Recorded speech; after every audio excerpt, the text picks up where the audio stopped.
So it looks like we have almost 30 folks on the line with us. I will just take this opportunity to welcome everybody, wish you all a very happy start to the holiday season here, and thank everyone for joining tonight's VCSQI winter meeting. I'll just give a few words to set the stage here and turn it over. This evening is meant as a celebration for the reason of why we're all here. And in short, that is our cardiac patient population and the patients themselves, of whom we're really honored to have several here in the audience tonight. And just really shine the light on our mission to improve cardiac health across the Commonwealth. So we really have an exciting agenda this evening.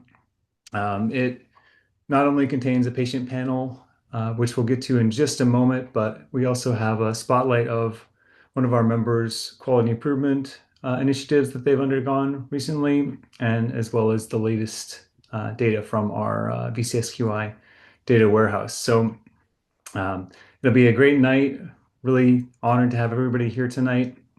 And without further ado, I will pass it over to our VCSQI Chief of Quality and Operations, Ms. Sherri White, who will give an overview of tonight's program and introduce our patient panel. Sherri, please go ahead. Oh, you're on mute, Sherri. Sorry, that always happens. So thank you, like Eddie said, for joining us for this evening's meeting. Just to give you all an introduction as it relates to the patient panel. So Bridging the Gap session, it was created by the VCSQI DEI 2.0 work group last year. It was created to elevate real stories to help us to understand the patient and the family experience in a deeper way. Today's conversation features two couples with a unique perspective. Each has a spouse who actively supports VCSQI's mission and works behind the scenes in heart care. But this year, their husbands became the heart patients, and both families just perspective changed entirely to see things under a new lens on recovery, communication, and transition from the care team to the home team. So our first couple I would like to introduce is Melanie and Tim Johnson. They recently, yes, they recently celebrated their 44-year anniversary. Congratulations to you both. Thank you. And we all know that Melanie, we see her very frequently. She serves as the clinical coordinator for HeartNet of Virginia's at Carilion Clinic. And Tim recently retired after a long career as a senior networking engineer for the city of Roanoke. After Tim's CABG surgery in March, they found themselves experiencing a new form of care, seeing heart care just from a different perspective. And this perspective was a very personal one. So without further ado, I'll pass it over to you, Melanie and Tim, to share your story. Thank you. Thank you so much, Sherri and Eddie and the whole VCSQI and VHEC team. We'd like to thank you for asking us to share Tim's story and journey of his cardiac care this year. It was pretty unexpected, and we'll try to share that as briefly as we can since we both like to talk quite a bit. So you can tell me time's up when it is. So please do. So everything kind of changed for us on March the 7th this year. And we were very blessed to have and fortunate to have the care team that we did. And so I'll let Tim kind of go ahead and share the story. Yeah. Well, I know I kind of think my cardiac event really started early on when at age 16, I hurt my right knee. And then a couple years later, I hurt my left knee. And as time went on, I slowly quit wanting to move a lot because it hurt. Before my knee was replaced, it was at a 27-degree angle and bone on bone, and just made it difficult to move around. So I feel like I had a lot of years of not as active as I could have or should have been, and then after that, I got the two knees replaced and thought that would be, time for me to keep moving on, but realized all of a sudden I had sleep apnea pretty bad and took a little bit of time to get that diagnosed and then get the CPAP machine. And I thought, well, that's it. I'm good to go now. And then tried to exercise some more and realized that I just didn't feel like it, and I really didn't know why. I just didn't feel good.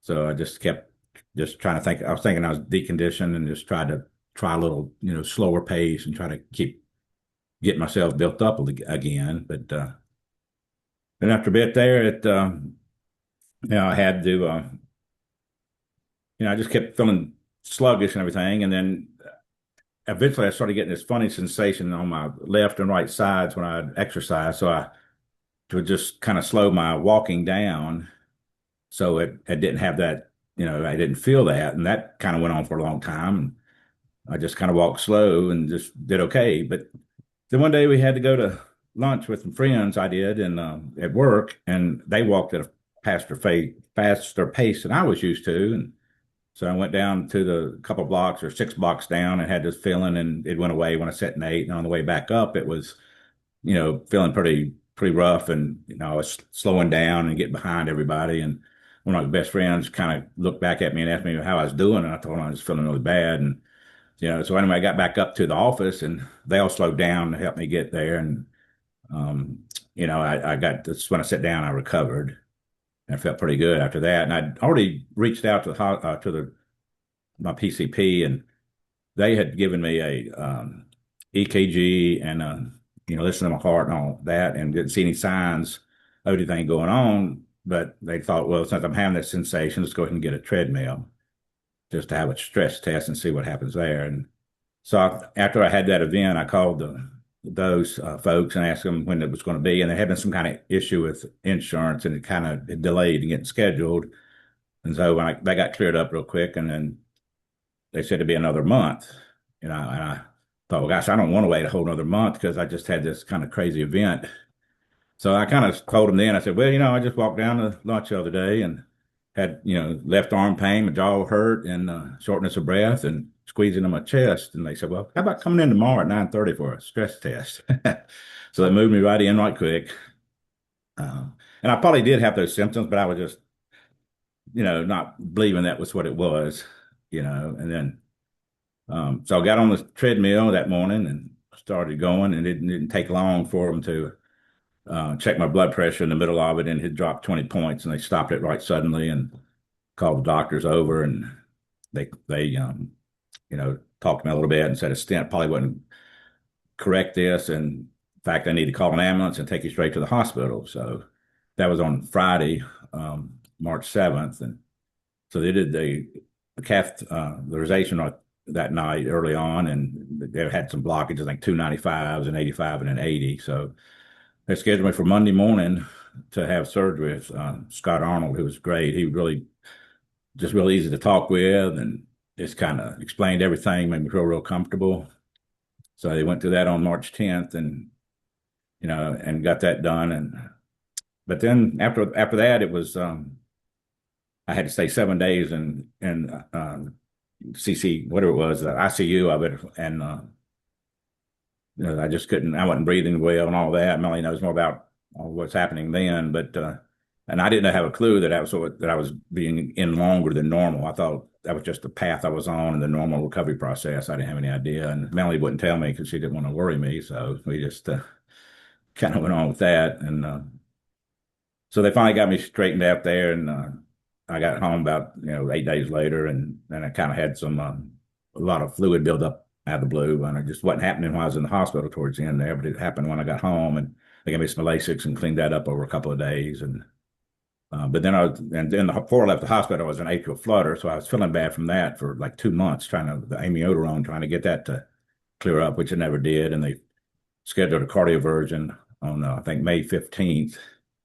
and not that stopped one shock, took care of that, and I'm in nice normal sinus rhythm since then, which is I'm thankful for. And then I went to cardiac rehab, and which really was I liked that a lot. It gave me the confidence that I could exercise and that I was able to do things. I didn't really know they kind of guide you and watch your blood pressure and everything and check you pretty well, and that helped a lot. And then when I finished that, they handed me over to the Korean Wellness Center, and they check your blood pressure 3 times a week, which I'm still doing that, and kind of coach you into some exercises with cardio exercises and strength training. So that's where I'm at now, I guess, with everything. And I'm just happy to be here and happy to have a good outcome and have us really, they did really well at the hospital. I can't say anything bad about that. It was just great all the way through. Everybody was really attentive to making sure I was, taking the best care of they could give me. And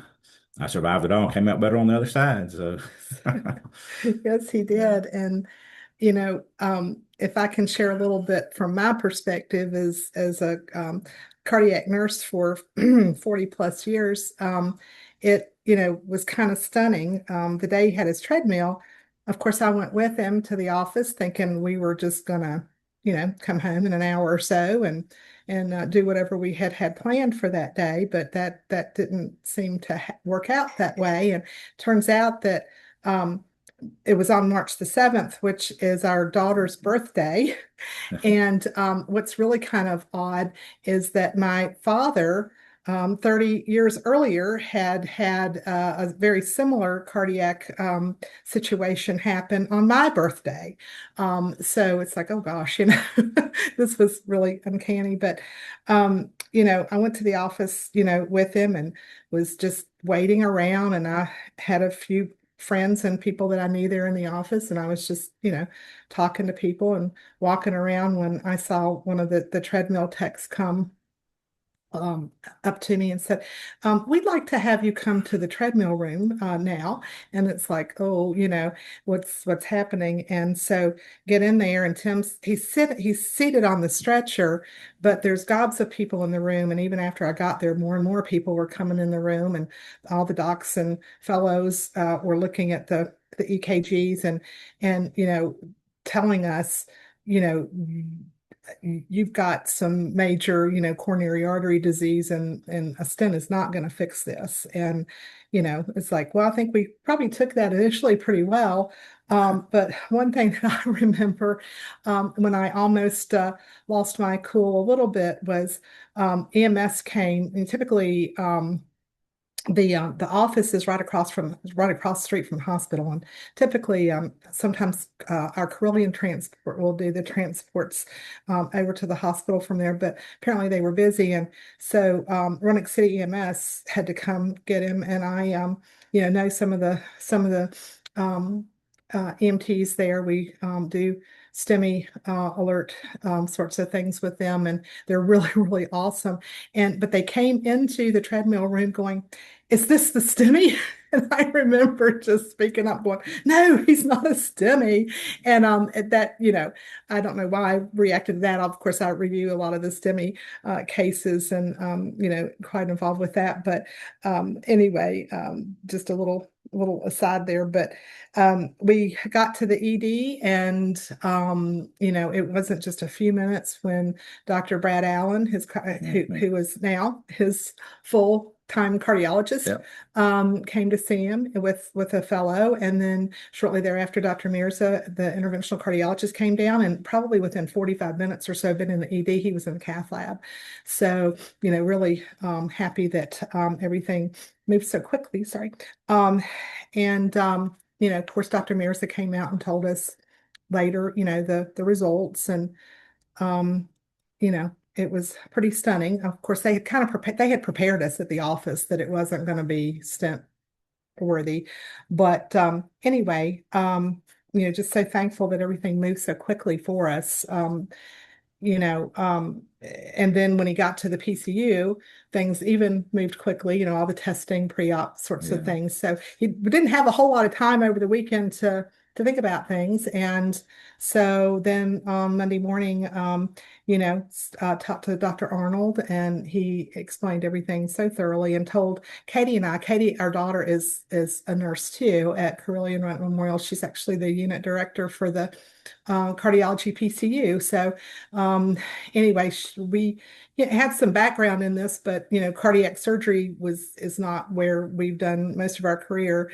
I've been in CCU, the cath lab, and then in HeartNet for many years. But Dr. Arnold was just wonderful and explained everything so well to all of us, and told Katie and I that he felt like Tim had a little bit of pulmonary hypertension, perhaps from the untreated sleep apnea previously. And so But he said, oh, I think he'll do fine. But, he ended up in the CSICU for about 7 days, just with some high O2 requirements, was extubated, hit all the milestones the first night. But what I really wanted to say, and I know we may be running out of time, but it's so important the staff was so good to me to meet me where I needed support and explain things that I needed to know. And I think I even told them to be very basic, even though I've been in this for years. When you're on the other side of the fence, it's so different. And I felt, out of my element, although that was my element. Work in that hospital. I feel like I've been in that hospital, in that building, more than I've been in my own home over the over the years, and know my way around and know lots of people that work there. But still, when it's your own, it's so much different. And um, felt very vulnerable, but the staff really helped explain things. And it made me think too, what I do in my job now is I do help coordinate some of the cardiovascular transfers into the hospital, and thinking, this is my element, but what about the folks that, travel from way out of town? I know where to park, I know where to eat, I know that I can go home at night and sleep in my own bed. And I know the staff, very personally, and know their skills, and that they're going to call me. But people are very vulnerable, the families. And so I know we teach this in medical school and in nursing schools, and all through, but it's so important to treat the family member as a patient as well, because it felt suddenly so foreign to me, and I know all these things, but or I knew, most of it, and knew, the processes in the unit and so forth, but suddenly it felt just so foreign um, to me. But so it's so vital that the staff took care of me too, as well as Tim. And just want to thank all of them, from all the physicians, Dr. Arnold, Dr. Allen, Dr. Mirza, all the staff in the units, the CSOR, the cath lab, and just everybody from top to bottom. And then also our home health. We were so blessed that our home health nurse that he had was somebody that had worked for years in the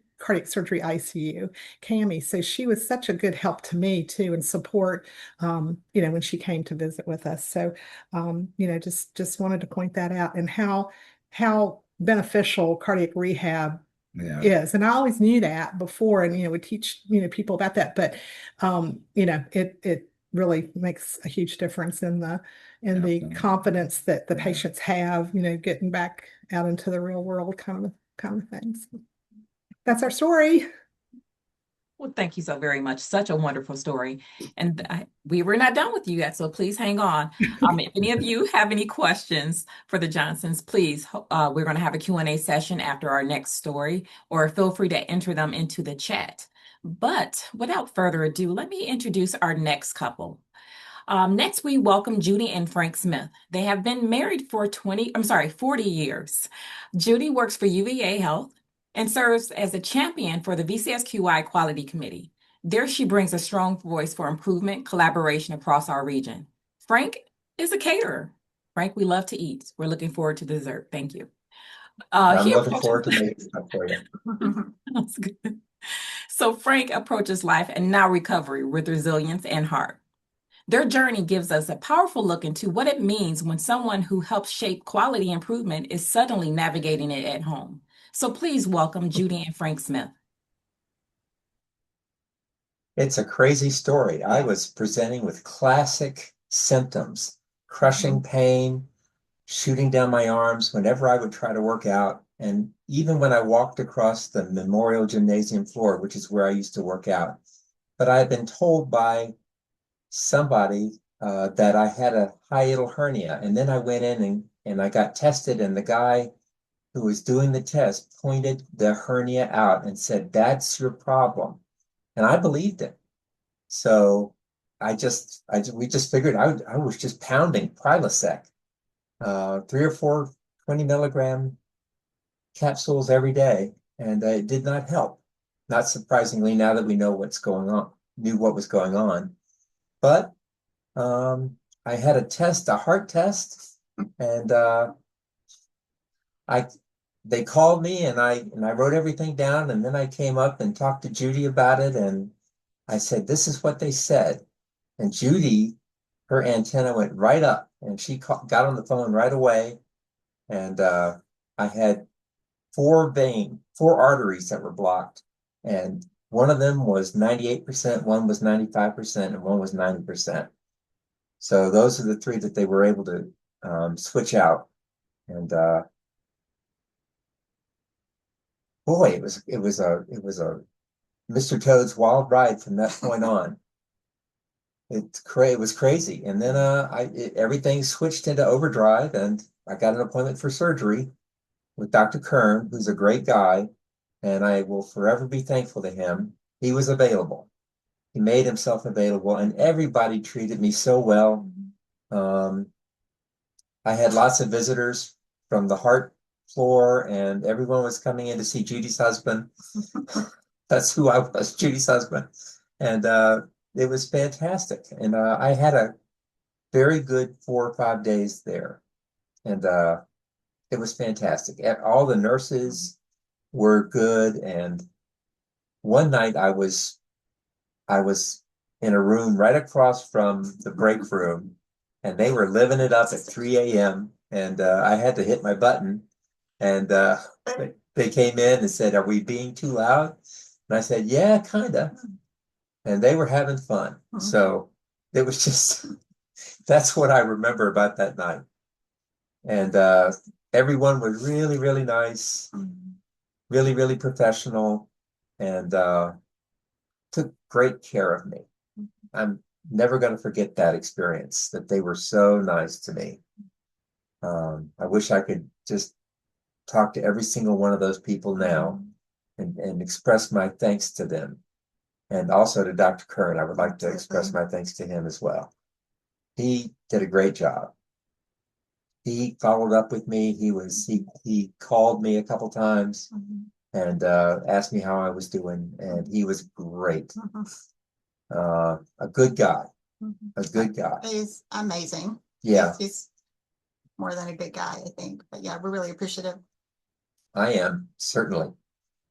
I want to say from my perspective, they wanted to give me the t-shirt that said, "I survived my husband's heart surgery."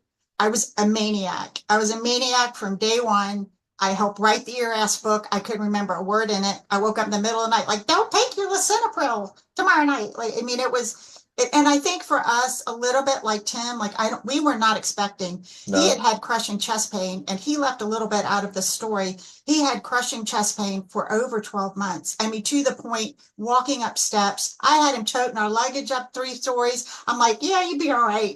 Crushing chest pain. And it was around December, and just abstracting, I probably abstracted 6 or 7 records with this classic anginal pain. And I sat in the bedroom one night and I said, "Frank, I really think this is anginal pain. I don't care what anybody else is saying."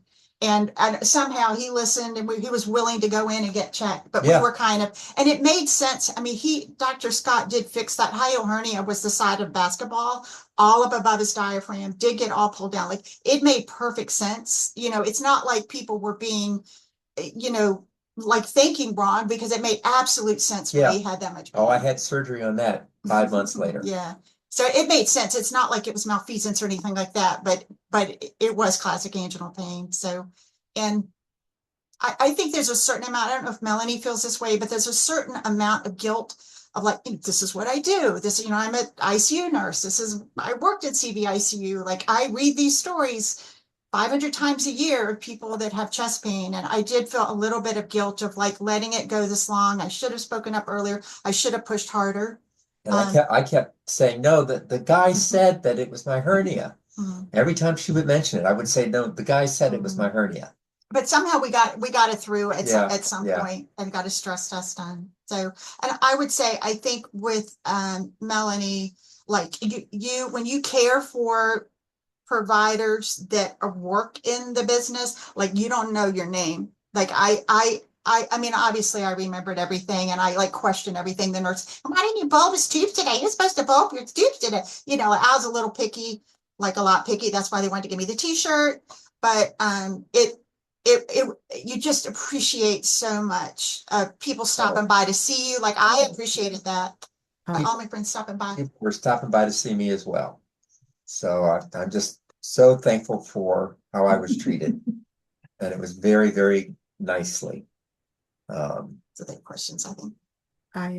Any I questions? the same way, Judy, it's just like it's so overwhelming. And again, that's, that was our thing. We both work in that, but it all goes out the window. And even the units in the hospital seem kind of foreign to me. It's like you look at things through a different lens when your loved one is there. And I did kick myself around for quite some time, and actually thinking about what I wanted to say tonight made me reflect on things a little bit maybe differently, because I think, of course, we always know the patients are in denial too. I mean, the symptoms, and Tim even at one point told me, I know the difference between muscle pain and heart pain. He even told his physician that he told me that. And Dr. Allen's like, well, obviously you don't know the difference. But, earlier in Tim's career, he, worked on heavy equipment. He was, worked on diesel equipment, and so was used to a lot of muscle strains in his chest, and even had one. He had a treadmill. We didn't mention this in 2014 because with my urgings, and I after pulled a muscle up he the had chest or something. muscle, He can quit hurting. and the treadmill in 2014 was okay. So, but this is, fast forwarding to 11 years later, it wasn't. So yeah, but you just feel like, all knowledge kind of went out of my head. I just, wanted to, to sit there and them tell me everything to expect and to do, that kind of thing. So, and they did. We were very appreciative. Hey, Dr. Rich has a So question for Dr. Rich wants to know how you felt from your first, like getting sedated in the, and I doubt that Frank remembers this, but they gave him some Versed. They're taking him from me going down the hall. And he's like, what did you just give me? Yeah. I don't remember that at all. It was Versed. You all have given compelling stories about leading up to your surgery, the symptoms you had, and maybe the symptoms you neglected. But I would like to know from the patient's perspective, because I've been there, when you get that injection of propofol and you're put asleep, what are you expecting on the other side? What was it that made you comfortable or uncomfortable? I just had to get Judy's assurance that I would wake up. And even if it was when I was attached to an iron lung. So that's all I needed. And while I was under, I had a crazy experience. I was at a tall building, and there was a guy who said, do you want to go up to the top floor? The view is amazing. And I said, no, thank you. I'm great. And that's when I woke up. But you did go up to the top floor. No, I did not want to go. I was great. We're itching to get up. And it was interesting. It was right as he was emerging from anesthesia, and he dropped his pressure, and I thought, oh my gosh, he's going to code. I thought that. And then he just bounced right back Your up. perspective, Yeah. and how did you feel? I'm glad I didn't take that offer. Yeah. I've had multiple procedures, and you kind of wake up and it's all over, and Yeah. you dream along the way. And I just wanted to know what you felt along the way about your heart. Did you have any concern? Yeah, when I woke up, I was intubated, and I started panicking, and I just kept pointing towards where it went down my, and it was very unpleasant. So now, 2 surgeries later, they intubate me before I come out of it.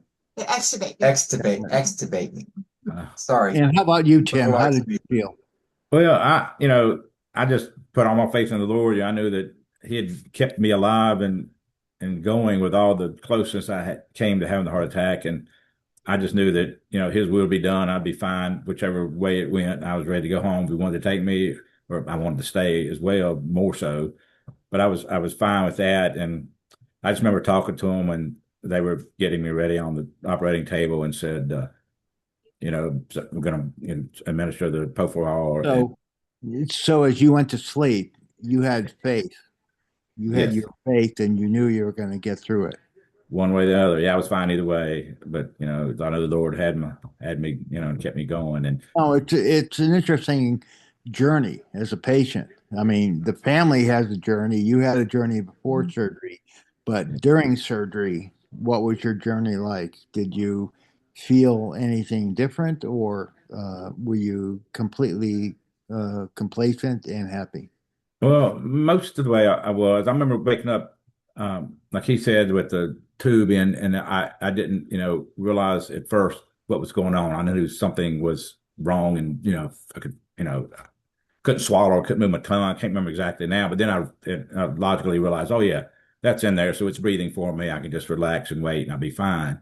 And it didn't seem like long at all. They pulled it out and went on from there. And then during the recovery or in the CCU part of it, I just know that I was so plugged in so much. I mean, I could not move at all, and it was just so but I just couldn't. It just felt weird. I couldn't do anything. I had to get people to help me, and it was hard to get up to go to the bathroom. And every time they'd try to help me, one tube or another would be stuck somewhere. You get stopped in the middle of it, and then have to kind of figure out what was holding you back, and all that. But it got better as time went on, and only one time did I wake up. It feels like this is the middle of the night. I'm not sure that it was, but I had a thought like it's just not worth it. I'm done. I can't take this anymore.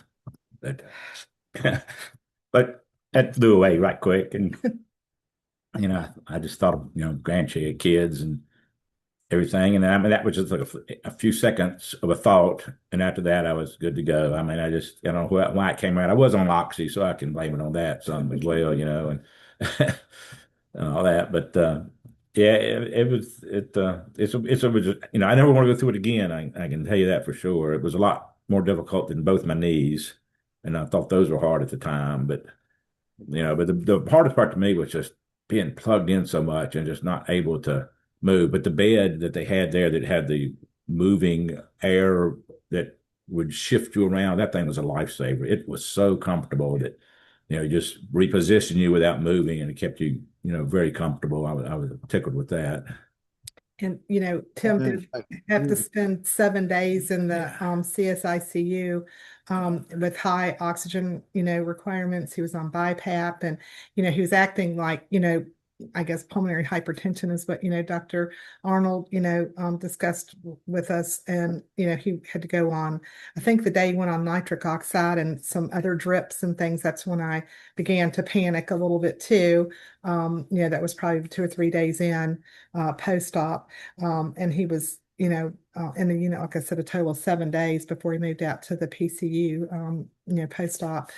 But, that those were challenging days, and, but the staff was really good, and Dr. Arnold and all the PAs and NPs, talking to Katie and I, she's a nurse too, but again, all of this cardiac surgery was a little bit foreign to us. We're more medical cardiology folks. And so, just really needed to have that calming effect. And they said, it's going to be okay. We see this is, he's going to be fine. He's going to get over this. He never had to be reintubated, but he was on high, oxygen requirements on BiPAP, for that time. And I know what bothered you too was the mask, the BiPAP. They It's like a tried to metal. get that to It was a fit metal piece. properly, over his face. Yeah, it kept pushing down on the crown on my nose, but I could reposition it and it'd be good for a while. Then it would kind of move back down. I just felt like it just hurt here. It didn't scar or anything, which was a little bit painful. But I didn't tell anybody anything. I didn't think to tell anything. I just repositioned it each time. He came in, respiratory therapist would, Yeah. I mean, and the nurses,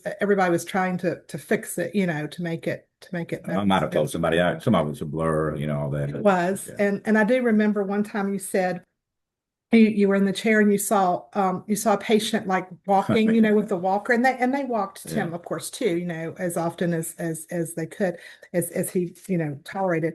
But there was another man that was just walking around the unit, and he looked, he was standing up straight, and he looked a lot healthier than Tim. Tim goes, I think he had his surgery after me, and look how good he looks. And you didn't remember telling me that, but that was one thing, you did, you did state, but you didn't. Well, I thought maybe he didn't have an open heart surgery. It might have been another lighter surgery. I didn't know, so, but Dr. Arnold came in and explained the oxygen a little bit about, they give me, I didn't have enough water in me and my kidneys would act up. Then I'd have too much water in me and my lungs would act up or couldn't breathe or whatever. So I had a hard time regulating that, is what he explained. It took several days to hit the right, or I improved enough for it to take care of itself, whatever got me to that point.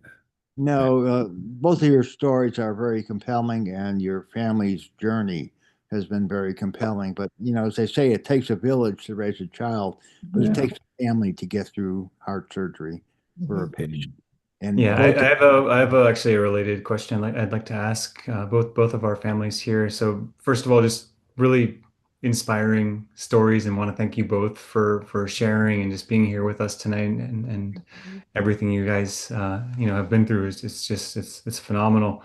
I wanted to just ask, from a perspective, outside of our world, what advice would you give to patients and families who might not necessarily be so well connected in the cardiac space?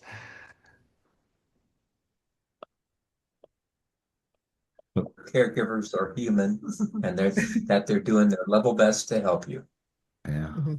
I tried to do everything they told me to do and just listen to it and just wanted to help out as much as I could from what they wanted me to do without arguing or, Yeah. I didn't know what or not to do, what to do or what not to do. I just did what they said and knew I was in the right place at the right time for what I needed. And they were the professionals and I was just along for the ride.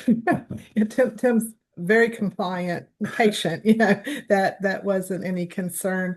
But again, I think that human touch from the staff, taking care of the families as well, from the staff is what is so vital. And I knew they were taking care of Tim, but they, also were taking care of me and encouraging me to go home at night and try to get some rest, and assuring me that they would call me if there was anything that we needed. And I knew in my head I needed to pace myself, so that we could, so that I could take care of him after he got home. I knew that was going to be, physically and mentally challenging too. I had to be the nurse when we got home. I didn't need to be the nurse when he was, in the hospital necessarily. And it's kind of hard to shift that, Judy. I don't know how you feel about that as well. I think Eddie has a really good point though, that both of our husbands, I think, and I know Frank for sure, we were in Dr. Kern's office with the lead APP. I'm going around showing his, look at this TID with high risk. Like, what are we going to do? Because we did not receive our healthcare at UVA at that point. We were in another health system, and we absolutely, I feel like, because of my job, because of who I am, and because the people who know me, we did have a sense of advocacy. I was able to advocate in a way. And I think your point is, Eddie, for the people that do not have a Melanie or a Judy, like, I think I have absolute 100% secure thought in my mind. If you show up to the UVA ED with chest pain in your jaw, in your chest, Tim's story, that our men would have received the exact, and Carilli in the same way, right? Our men would have received the exact same expert care, because that's what we do. And that's who these people are. And we can see it from our side, right? I know it because I worked it, but I've seen it because of we lived it. And I don't think our care, we got excellent care. I don't think it was any different. I could have been the Queen of Sheba, or I could be somebody on the corner with my, asking for my, like, I was going to get the same care. We were going to get the same care. Absolutely. 100%. Absolutely. And we Yeah. have a question in the chat. Cindy, feel free to come off mute and ask your question. Well, this is all pretty impressive, guys, because I certainly agree with Judy and Melanie that I know that wherever you are, and that's part of our quality stuff, is that you're going to receive great care. Pretty impressed to hear, Tim, what you said about cardiac rehab and the word confidence, because I can remember years ago I worked in cardiac rehab, and that is what the patient said to me. He said, I feel confident again. And that is so vital to moving you forward, because we have to, as we all say, we have to let the patient go. and hope that they will do everything that we've taught them. So this is really impressive, and I'm just curious with your cardiac history, were either one of you smokers? Just curious. I was Yeah, not. I didn't think so because you know what? You don't look like it. And Melanie and Judy know what I'm talking about there. There's a Oh, yeah. certain look. Oh, yeah. But I Back really in the day, appreciate man. you. Yeah, I really appreciate the story. And certainly understand the emotion that comes in when it's your family. You all of a sudden don't even know what the words mean when they say them to you. You're like, what are they talking about? Right. But yet we see it every day. So really appreciate you sharing the story. It really, really does mean a lot.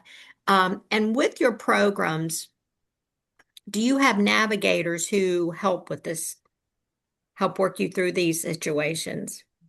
Mhm. Yeah. Okay, great. Great. All Mhm. right. Thanks, everybody. Thank you, Thank you. Cindy. Thank you. We sat with our navigator and she went through the ERAS book with us, like in her office. It was quiet, it was set apart, but it's what any patient would get, but it was incredibly Yeah, it was helpful. laid out in front of me. Or actually, it was him, it was Mark. Yeah. Yeah.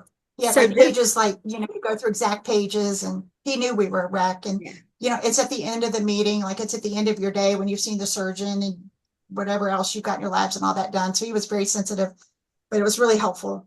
right. So just on a side note, and this is for Sherri and Eddie, we have implemented our pre-op surgery class. Again, here at Lynchburg General, we did this before COVID, and we found it to be extremely successful.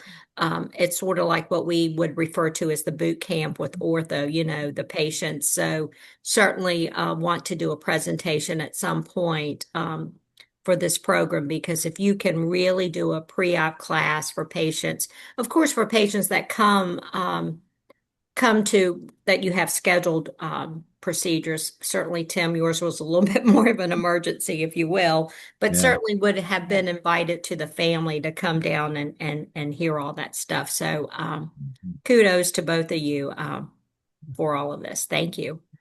Thanks. Thank you, Cindy. And we definitely will have you on the books for next year, a presentation at a quarterly meeting. So I'll be in touch. How did I know that would happen? Is Pete on? Yes, he is. All right, Tim and Melanie, thank you so much for sharing your story. I know you both have to go, but we will definitely be in touch. Everyone else who's on the call before before Tim and Melanie leave, if you have any questions for us, please feel free to email me directly, and I'll be sure to pass it over to them, and we can continue the conversation outside of the meeting. So thank you both for joining us. Have a good night. Enjoy the game. Thank you. It's Take care. parade. It's a parade. Great. Enjoy My the parade. granddaughters Yes. Granddaughters are both in this parade, so dancing. they're dancing. So Fun. we Yeah. yeah.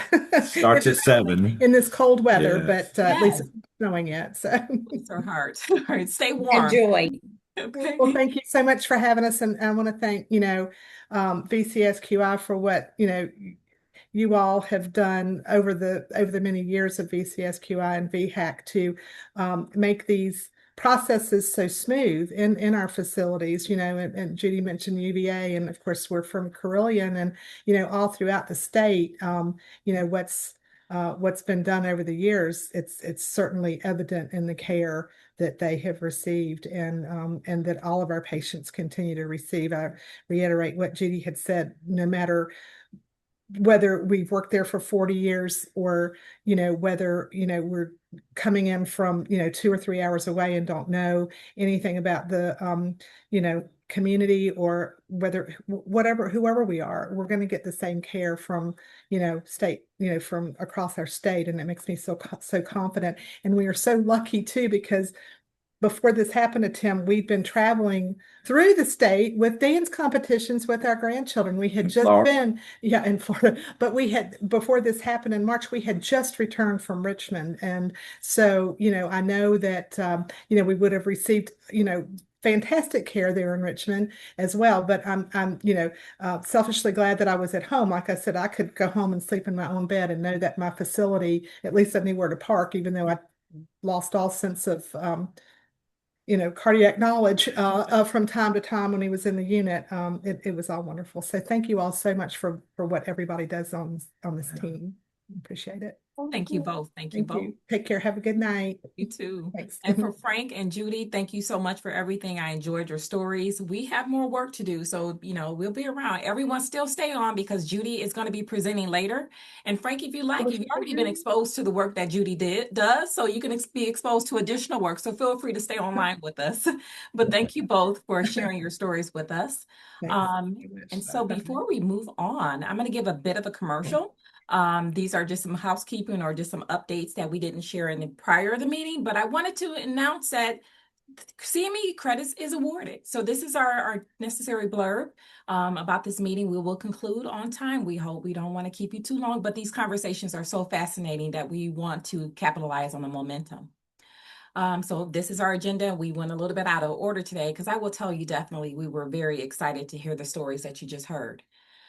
So just as this accreditation and designated statement, CME credits is offered through UVA Health. You will receive an email for those of you who are attending today for confirmation on how to complete the survey and to claim the credit, but there is a screen that's coming shortly that will give you that information as well. You can be awarded up to 2 hours of contact hours within the specific credit. There are no disclosures for this evening's meetings or presentations. And this, I'll pause for a moment and let you all do a screenshot if you like. But this is the code and the instructions on how to claim credit for this evening's meeting. And again, if you don't have time to do it or capture it here, I will send an email out that provides you with this detail, and I will also include it in the chat.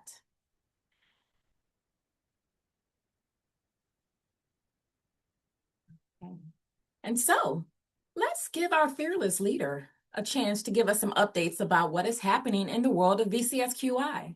Dr. Lancey, would you like to give us some updates? I'd be delighted to, yes.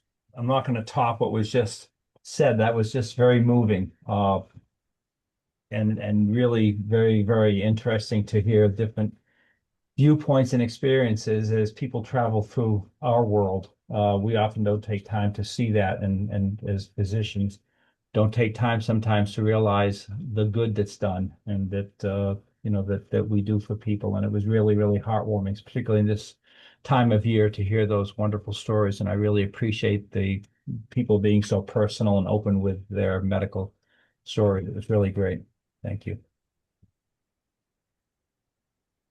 So I won't, most of you know what, I won't bore you with what the VCS crowd is all about. You all pretty much know we're really trying to improve patient experience and value, our core values moving through our days with working with our member programs and with our patients and all. Next slide. Just some updates from 2025. I think we did an awful lot of work as an organization this year with the heavy lifting by Sherri and Eddie. We've taken a close look at our bylaws. We're updating those pretty extensively. We had an aortic dissection task force that got together to look at potential regionalization and triage of patients with aortic dissection. We've been talking with integrating ambulatory surgery centers as future VCSQI members, which I think is a real great opportunity to try to get information and data on how traditional PCI centers function and do in terms of outcomes, and look at those with the ambulatory surgery centers. So this is going to really 2025 starting, but it's really going to come to fruition and blossom in the next year. Sherri's put together some great marketing campaigns. I think many of you have seen those and have even been a part of it with her, going and putting a lot of the stuff web-based and online. Working a lot with patient and provider-centered DEI resources.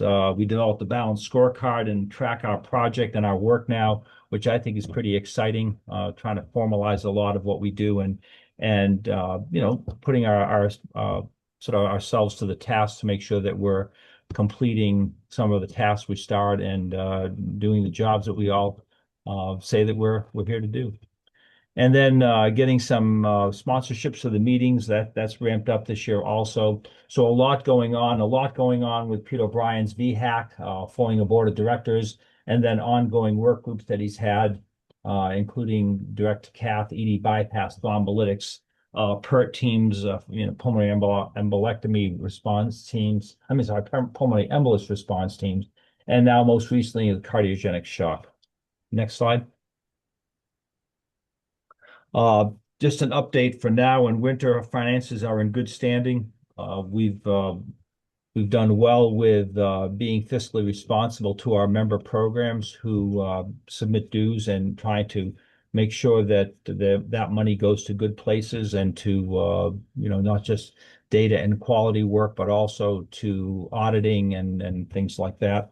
Our scorecard update, we're clicking on all cylinders pretty much. Quality, workforce, financial, and research. A little bit more work to do in the last, but all of the others doing quite well.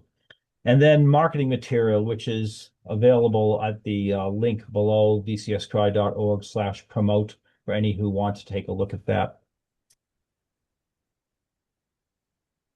And then finally, for 2026 coming up, we're just in the middle of the winter meeting, but already talking about the spring meeting. It's going to be at the end of March on the 26th, location to be determined, likely in the Charlottesville area.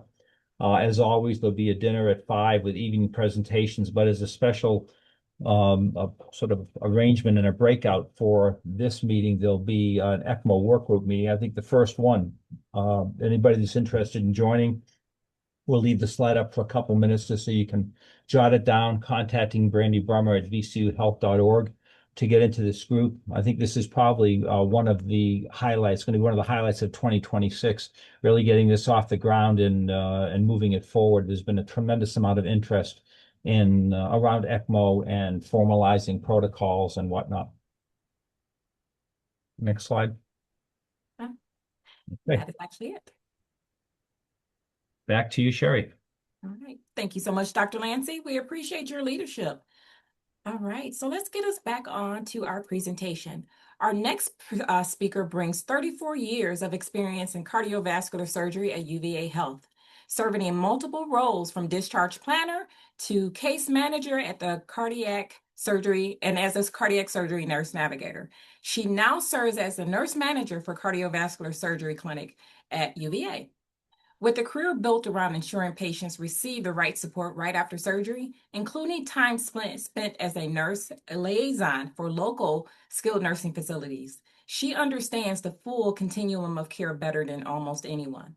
So please, without further ado, please welcome Robin Shiflett, who shares UVA approaches to readmission. Robin, I will let you share your screen. Here you are. Thank you, Sherri. You guys looking at my slideshow? We I don't see can't him. see it. Can't see it just yet.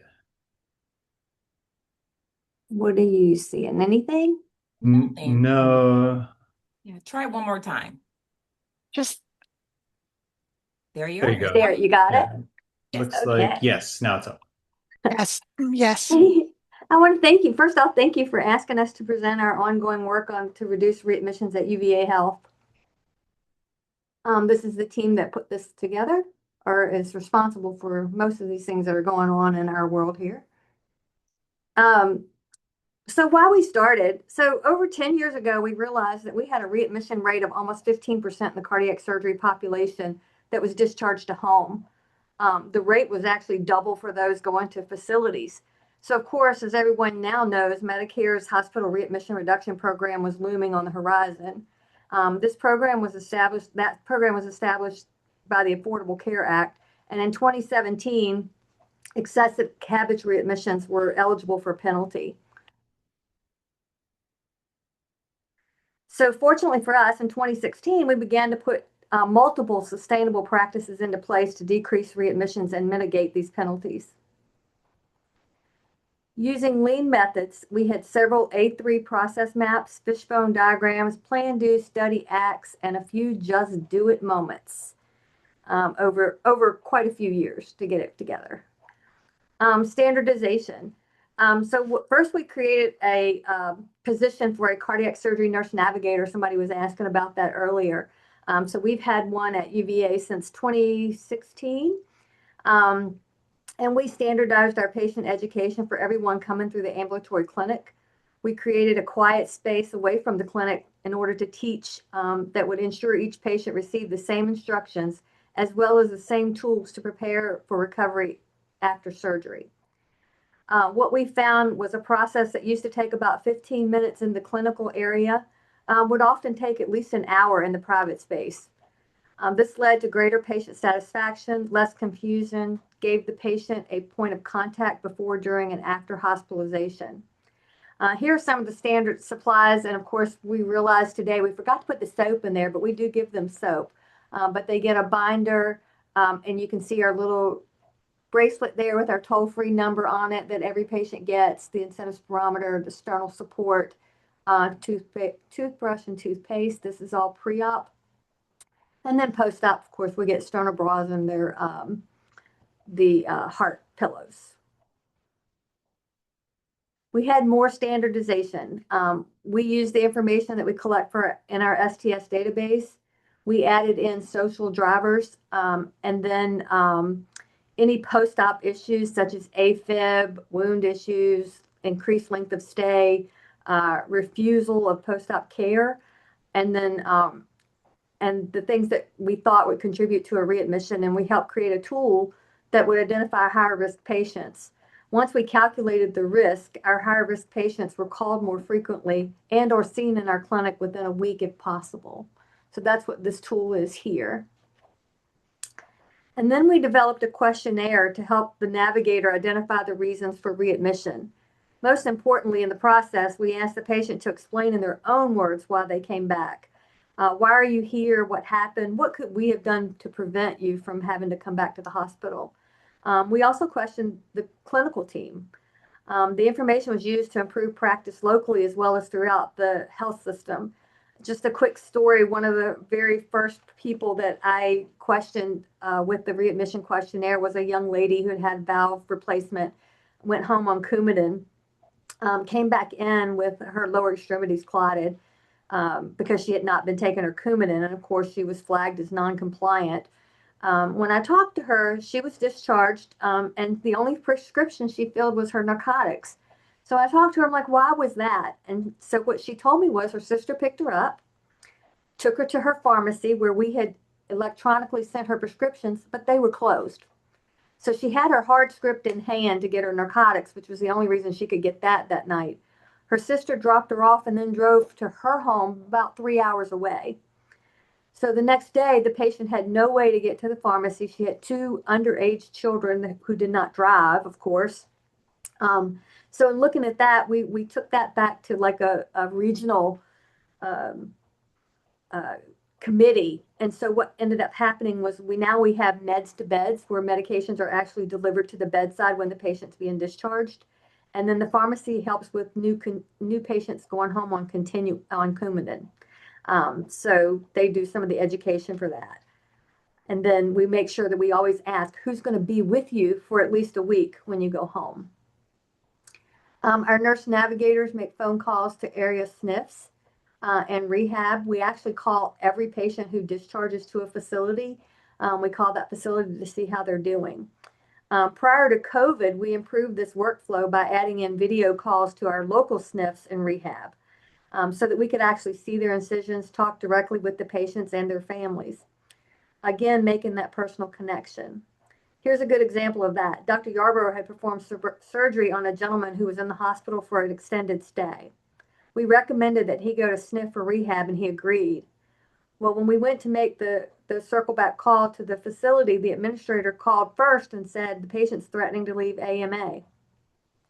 Fortunately, at the same time, Dr. Yarborough happened to be in our clinic, so the navigator rolled the WOW over so the patient could talk directly with the physician. He agreed to stay, and I have no doubt this patient would have been readmitted without this intervention. We also hired a part-time physical therapist in our clinic, Deanna, who's on this call. She evaluates our cardiac surgery patients at their initial visit. Each person has a 5-meter walk test, a sit-to-stand timing test, a grip strength test, and a mini cog exam to evaluate for frailty and other issues. It didn't take long for us to realize the value of this role that the role brought to our patients. So soon afterward, we were able to justify a permanent full-time physical therapist in our clinic. Then we took our team, I should go back. We took our team on the road. So this is our map where we plugged everywhere we went. We went to all of our local SNFs, I'd say in all the surrounding counties around Albemarle. And we took all of our patient education. We took our physical therapist. We took APPs with us. We went through a PowerPoint of what we do for our patients. Our heart failure colleagues went with us. And our physical therapist was able to touch base with the rehab managers there. The nurses got contact information from our navigator, so we were able to get in touch with the DON or the shift managers for the facility so they could call if there were any issues. And I can't tell you how many times somebody, either from the clinic or we would get somebody inpatient to take one of our sternal support devices to the facility because the patient lost it, couldn't find it, or it just didn't make it there with them. So yeah, this was I call it a trialogue, was developed between the SNF, UVA staff, and the patient. Physical therapy started in the clinic in 2018, and then, like I said, developed into a full-time role. And she provides an objective and functional assessment for each of our cardiac patients. Deanna is able to complement the current STS risk model. After performing physical and cognitive testing, she's able to make in-the-moment recommendations to the surgeon, including optimization, which may include delaying the surgery if it's possible, for a prehab program, discussing the possibility of a less invasive approach, or ultimately communicating the need for a higher level of post-discharge support. With this collaboration, patients and the surgeon are aware prior to surgery that they will likely need significant support at discharge. The next couple of years, we focused on the development of a prehab program. We compared the post-op outcomes of 541 patients. The graph shows patients who were readmitted within 30 days and their free frailty score. We know that patients who are frail preoperatively are more likely to use post-op resources. This evidence helps support the need and development of our prehab program that was launched in 2022. We used our current cardiac rehab facility and physical therapist there who happens to be a former acute care cardiac surgery PT. In addition to providing extensive education to our higher risk patient population, when Deanna, who absolutely has 27 years of PT experience, has concerns, she will make follow-up calls to patients prior to their surgery, reinforce their precautions, and provide reassurance. Here's a picture of a bilateral amputee who was seen multiple times preoperatively by PT for specialized prehab before his surgery. The PT-OT team used specialized mobility strategies, allowing him to be compliant with post-op sternal precautions, and he was able to discharge home after his heart surgery. In the other pictures, a younger gentleman needed a larger sternal support device than what we had, than actually what the manufacturer made. Deanna worked with our P&O team to make a larger one by using two sewed together.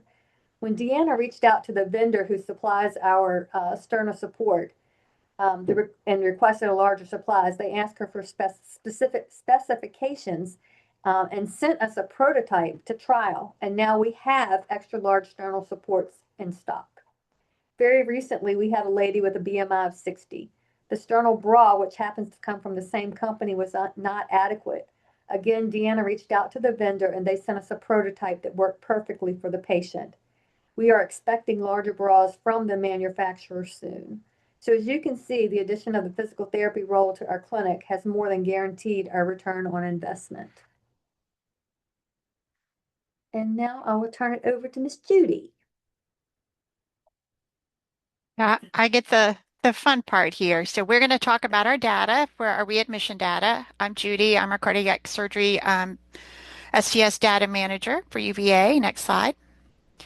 So we followed our isolated CABG readmissions. You know, that was a hot topic when it was part of the Affordable Care, like we were following it, doing great, under the radar, kind of creeping up a little bit. 2024 did not light me up at all.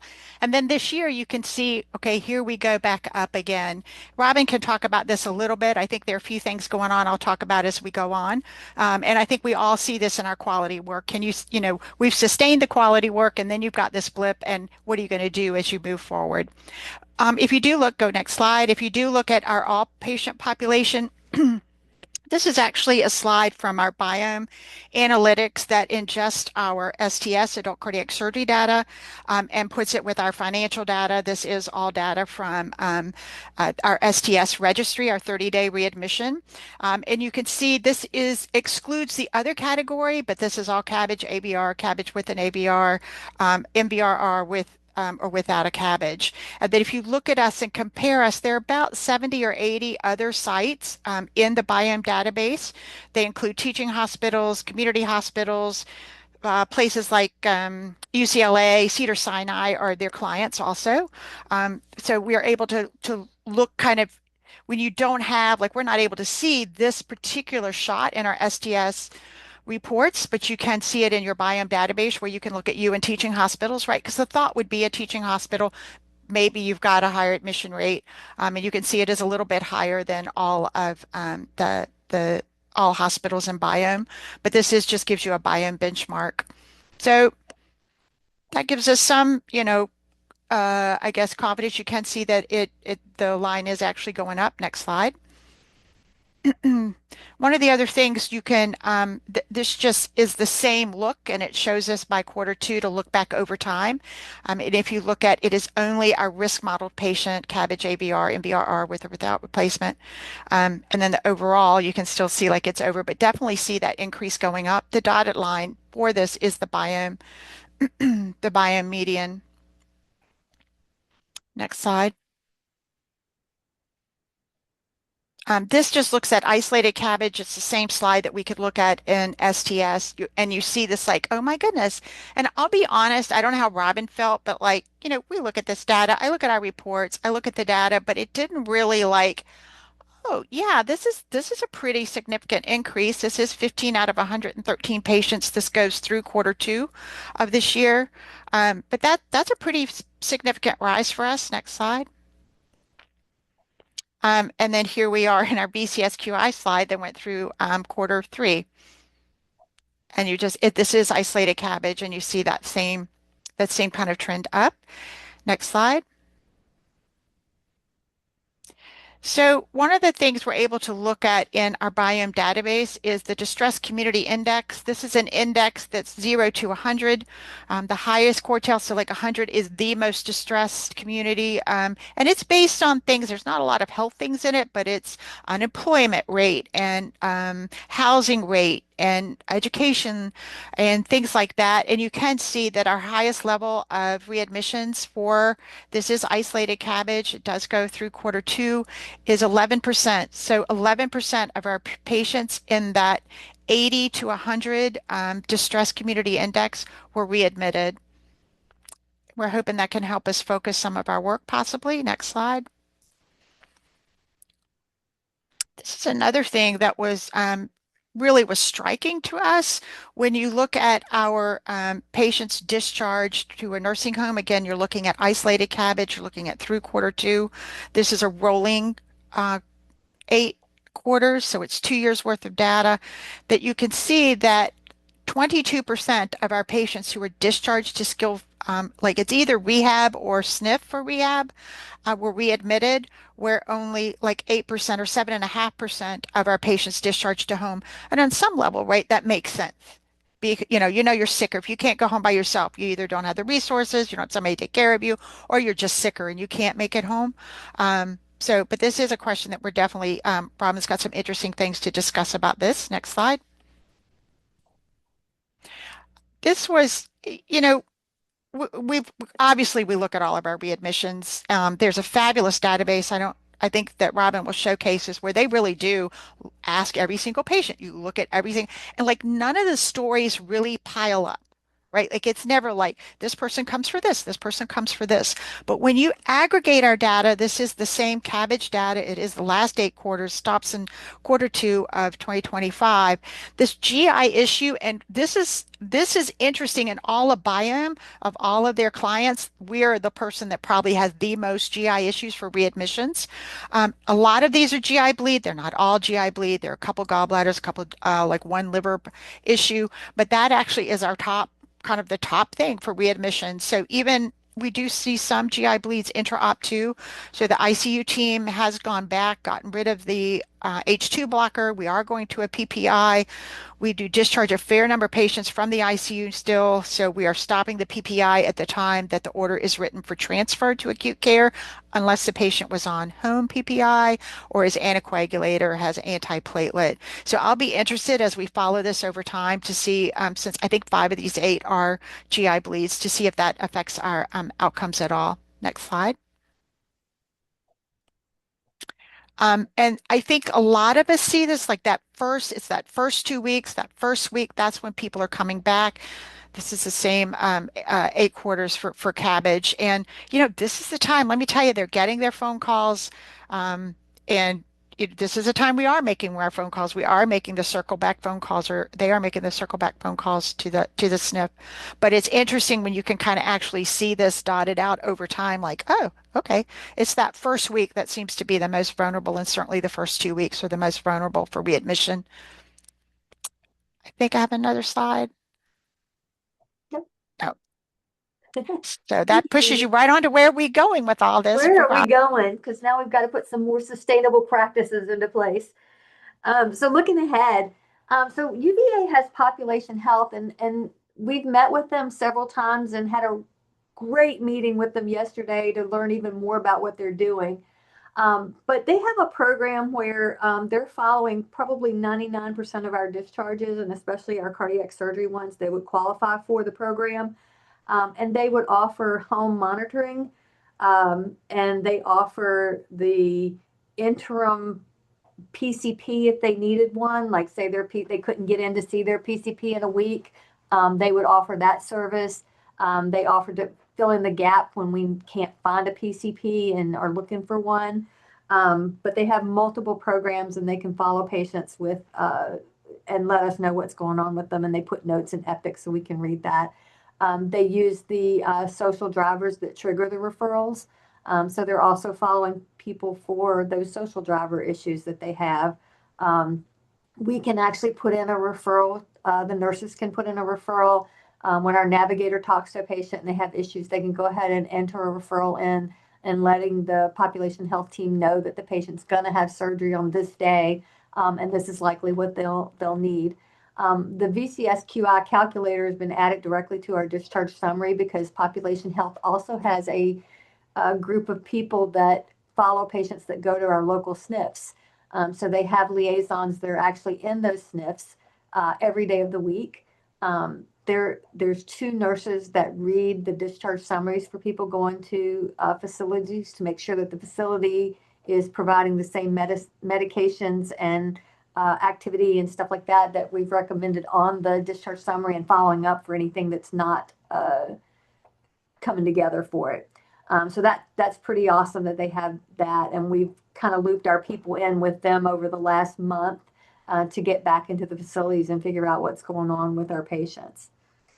There's also a transitions coalition, which those same population health folks, social work, case management, liaisons, they actually meet with local SNF leadership teams monthly. So going to get our navigators into that also.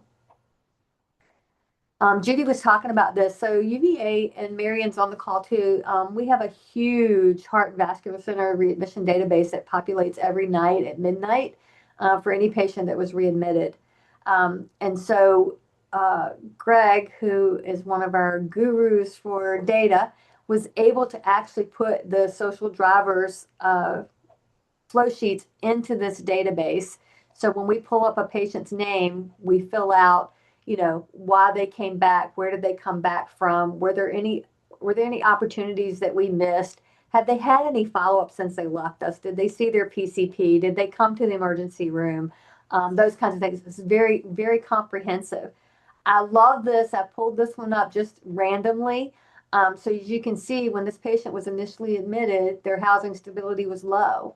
Something happened to their most recent. I don't know if they lost their home, if they got kicked out, or what happened, but they all at once now they're high risk. So I love that you can just glance at this and see, what's going on with the patient. Very nice. And then about 8 months ago, we instituted inpatient rounding. We have an ambulatory nurse who rounds on inpatients. So between the ambulatory nurse and our vascular program coordinator, they try to get up and see patients who are getting ready to discharge to reinforce education on wearing their sternal support, weighing themselves, taking their medicine, when to call the doctor, those kinds of things, incision care. And then they advocate for the patient also. Then we have post-op phone calls. So most of our patients are readmitted usually within the first week of discharge for cardiac surgery. So we try to call them within the first 7 days. For people that go to facilities, they're called within 24 to 48 hours usually. But if they go home, they're called within 7 days. So the same RN care coordinator who does the inpatient rounding has actually been collaborating with one of our CMAs to make these phone calls. So the CMA is at her right hand making calls, and that way if she has questions, she can ask. But we have a standard form that they ask, are you wearing your sternal support? Are you taking your Coumadin? Are you weighing yourself? The questions that we want to know from the patients. And that's working really well. CV Health Outcomes Work Group. So we have a monthly meeting. It's very multidisciplinary. Physicians, there's cardiologists, there's surgeons, care management, inpatient, outpatient, NECs or CNLs and stuff like that are on there. And we're working, like Judy said, we're working to figure out in that high risk of the people that are in that 80 to 100% of, I don't want to say poverty, but the makes them higher risk of where they live. Distressed areas. Yes, I couldn't remember the name of it. What can we find in those patients that we can affect the change of? Like one of the things Dr. Rodriguez Lozano said is, we can't change somebody's salary. We can't give them a new job to make them get more money, but can we help them find transportation? Can we help them with food? Can we help them with what they need? That work group just got started a few months ago, so we're really looking forward to what we can do with that. And then we have a SSI review panel that every patient that comes in with a wound infection or that's labeled an infection, we review that in depth. We go into the patient's chart, look and see what's going on with them. We have inpatient clinic folks, infection prevention and control from the OR as well as from inpatient. Our data manager, Judy's on that, our CNL, and our perfusion. And one of the things that came out of that group this past year was we send all of our cardiac surgery patients home now with a little wound care kit when they go home on how to, little card that tells them how to clean their incision, gives them antibacterial soap and gauze pads for like 7 days. And that came from our very own Eve Dallas. So good call on that. And then community support group, we're working to redevelop. It used to be called Mended Hearts. We're working to redo something that's more local for us. It'll be a hybrid support group inclusive of all heart patients. It'll be a co-chaired by a previous heart patient who's already agreed to be in that role, plus our navigator will support that. That's all I have. Thank you. Any questions?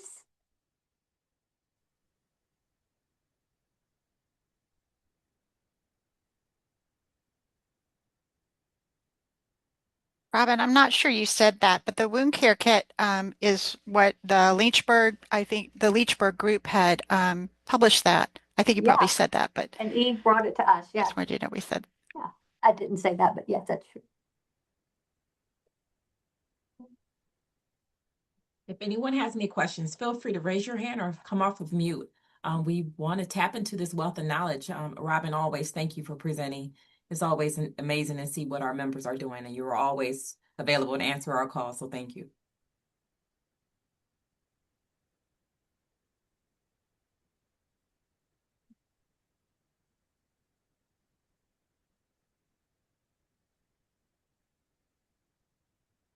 All right. So with All right. silence being said, I think you did a Thank wonderful you. presentation. Thank you as always. So up next, we have our fearless data wizard who's going to share with us a few updated slides in terms of some VCSQI data. So Eddie, I'll pass it over to you. Well, thank you so much, Sherri, and thank you as well, Robin and Judy, for your presentation showcasing the great work you all are doing at UVA.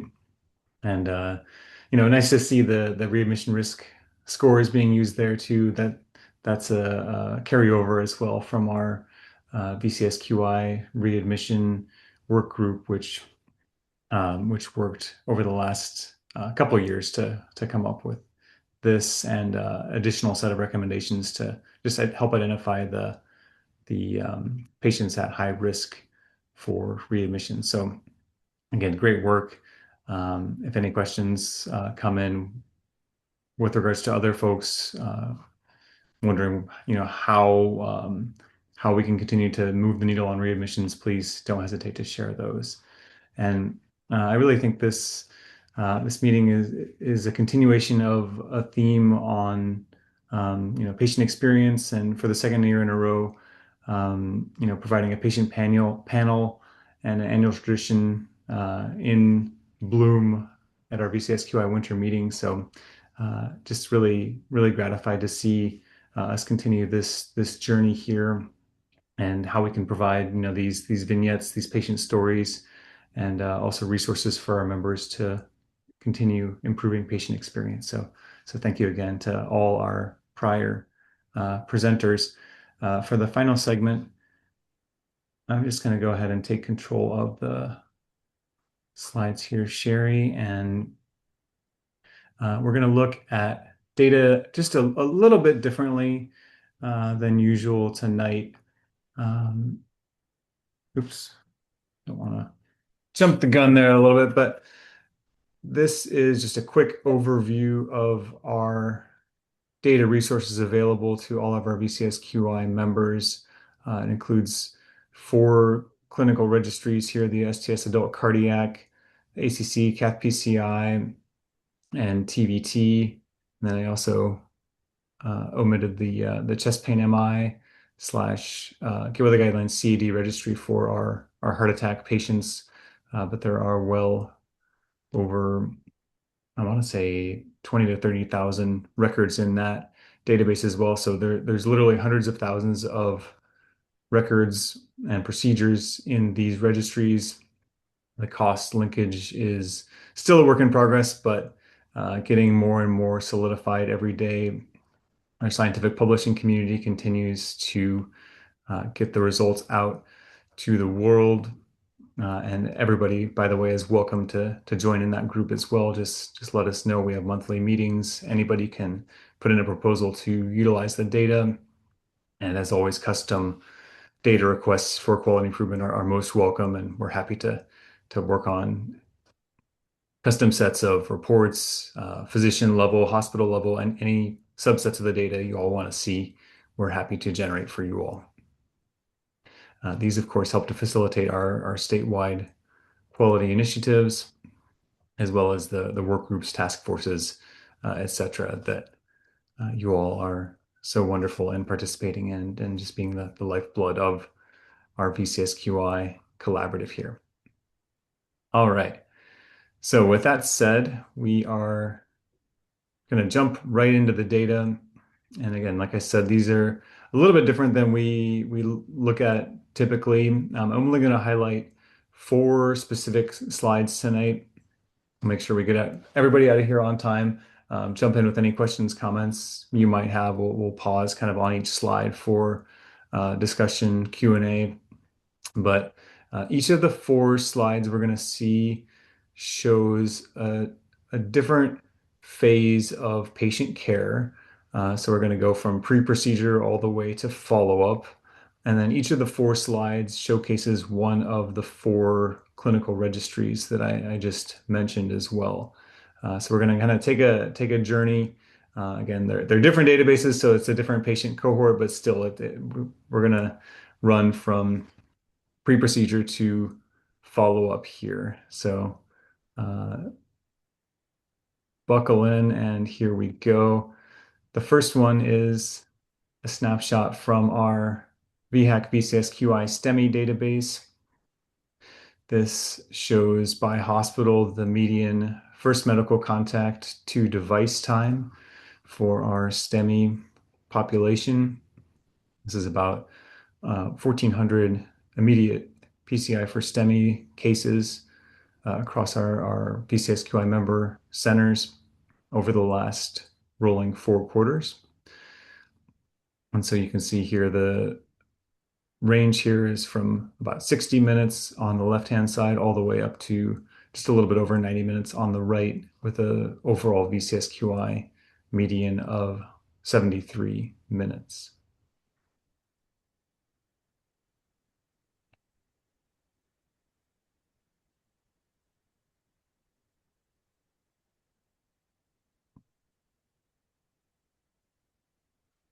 And I'll just pause here. Anyone can jump in. Dr. O'Brien, if you want to add anything from VHAC's perspective, please feel free to do so.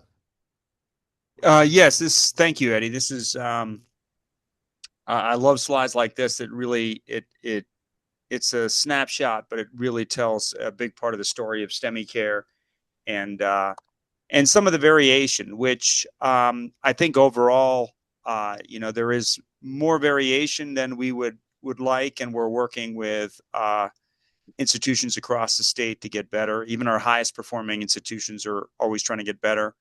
Our overall state meeting of 73 minutes, though, is pretty good. When we started VHAC over 16 years ago, our state median was 95 minutes.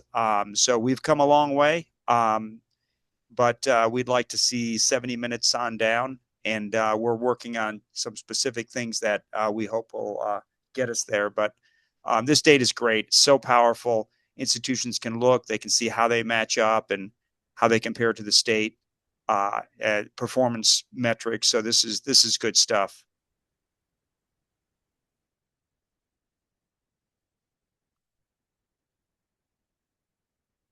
Thank you, Dr. O'Brien. Any other questions, comments folks have on this specific slide? Eddie, this is Judy, and it's just because this is so not my world. FMC is first medical device, or what's that First stand medical for? contact. Yeah, good Okay. question. Thank you. It is first medical contact, which is when the patient comes in contact with a healthcare system. That's usually an EMS provider, laying hands on the patient, to device activation, balloon stent, or what have you. Is there there's no way, I see that there are no exceptions, right? But you would have to, like, I grew up in a little tiny town where everybody was volunteer firefighters. I mean, like, they're not, like, some of these, like, it's possible. I'm not saying that they are, but right, like, that's not take, you could live in a very rural place and have a more difficult time getting first contact. Is that Absolutely. something that happens? It does. Mm-hmm. And you could have a patient with a cardiac arrest, initially refusing the procedure. There are metrics that include exceptions, but we as a group I see. decided, even though it's not necessarily a level playing field, if our ultimate goal is to optimize care, we needed to look at really this data in its rawest form. So the point you bring up is an excellent one. There are going to be areas that are geographically challenged, resource challenged, and that isn't necessarily fair. Although, on the other hand, sometimes in response to that data, the systems adapt. So they decide, okay, we can't do it this way. We need to set up faster triage systems, or maybe have air transport meet patients in fields, which is what we do at Lynchburg General. Some of our transports are extremely long from rural areas, so we will have Central One go out and meet them in the field, things like that. So it is a challenge, and again, it's not, I guess, in a sense, not completely fair, but what we're really trying to get at is the end result, which is rapid reperfusion. And does TPA count or not count as a device? I mean, do we even do that anymore? Is that still an option? It Systemic is TPA? Do we don't absolutely. do that? Well, what we do, and actually that's a great point, because this metric does not incorporate that. That's kind of the whole transfer STEMI bailiwick, but we feel that TNK is underutilized across the state. It's still in the guidelines. And there are some centers that have very long distance, non-PCI centers that are a long ways away.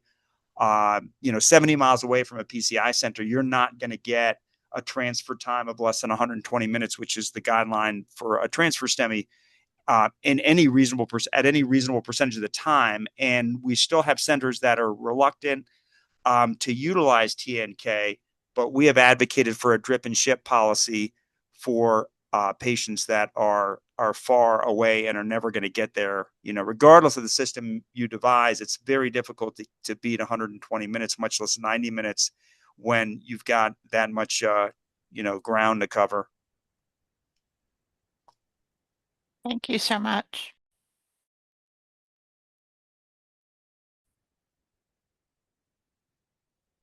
Great questions, Judy, and just really, again, I think highlights the phenomenal work our EMS teams as well as our cath labs are doing, just to, again, see our patients get care as quickly as possible. So kudos to you all.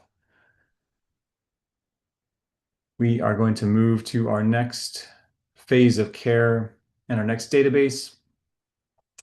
Little shift in the graph format here. I'll explain this.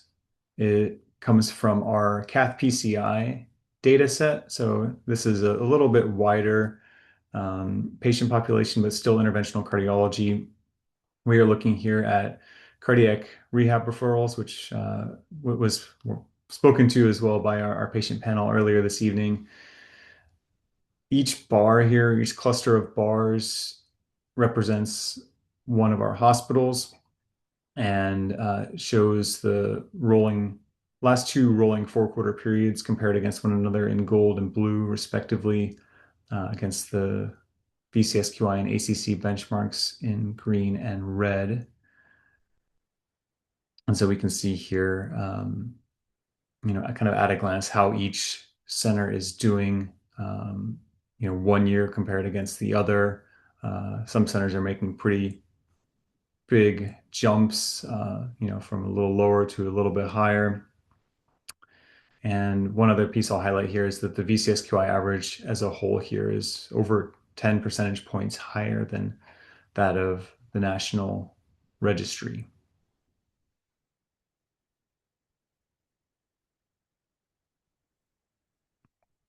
So I'll pause here again. Any questions, comments on our cardiac rehab for cath PCI?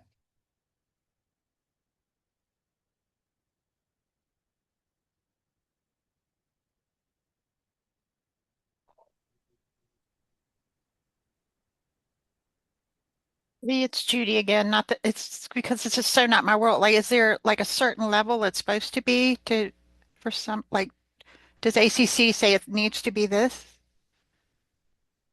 Eddie, I can, yeah, no, it is, it is an ACCHA guideline. The cardiologist can help me out. I believe it's a class 1 indication. Studies have shown better outcomes, reduction of mortality. Megan, I saw you put that in the chat. I don't know if they, if you're kidding, but 98% is definitely a laudable goal. I'm just really proud of Virginia. Wow, I didn't realize we were beating the rest of the country to this degree. I'm a huge believer in cardiac rehab, and I think our patient testimonials today underscore that even beyond the data. Cindy, you have a question or comment? Yeah, I think where we run into the issue with cardiac rehab referrals is it's not a mandatory participation. I think if it were mandatory, it would certainly be utilized more. But it is covered by Medicare, so you certainly want to ensure that all these patients are referred to cardiac rehab, as you could hear from what Dr. O'Brien said, based on our two patients, if you will, how it does help you regain that confidence back for those patients. The interesting thing for the open heart surgery patients is they can visually see their incision, if you will, with PCIs or STEMIs. They're not able to really see any residual, if you will, and they feel better immediately. So sometimes it takes a little bit more encouragement to convince those patients to participate in cardiac rehab.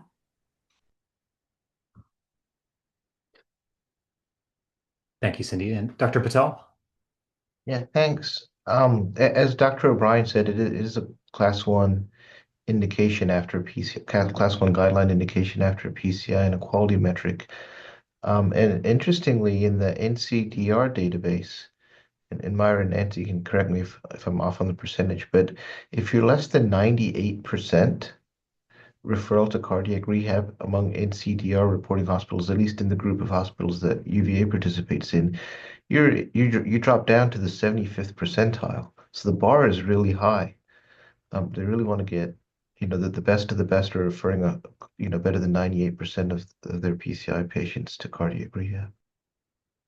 I think it's also a part of the overall defect-free care when you're looking at making sure patients receive all of that guideline therapy. We have put it automatically into our post CABG and post cardiac cath order sets, which helped us a lot.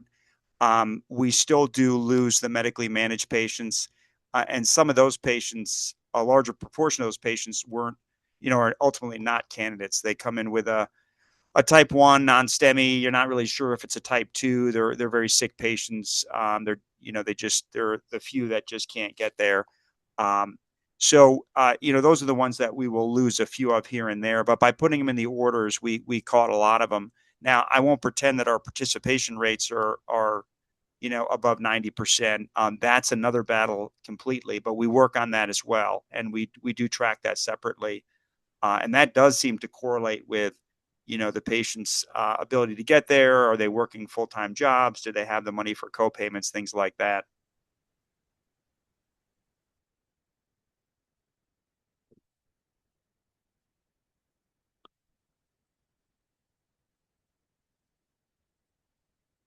Sherri, please go ahead if you'd like to say something, or maybe it was the hand gesture.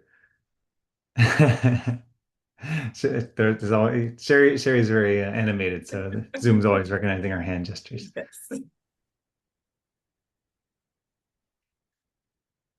Okay, we are going to keep moving on to our third database and third phase of care here. This chart will look familiar because Judy and Robin just spoke to readmission.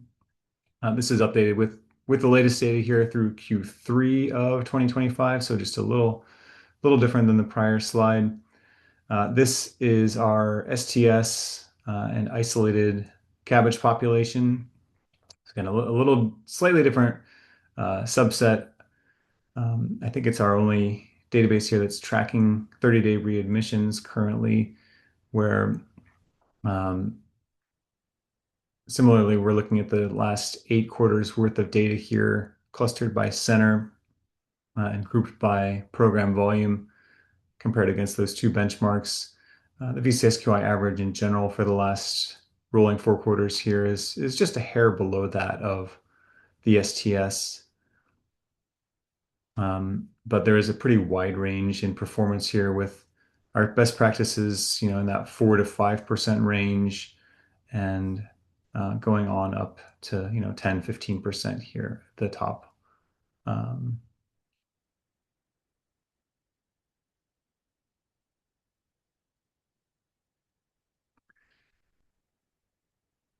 So I know not all readmissions are created equal. Maybe I can call on Dr. Lancey, who not only is our program chair, but also chaired our readmission work group last year. Dr. Lancey, anything to add here?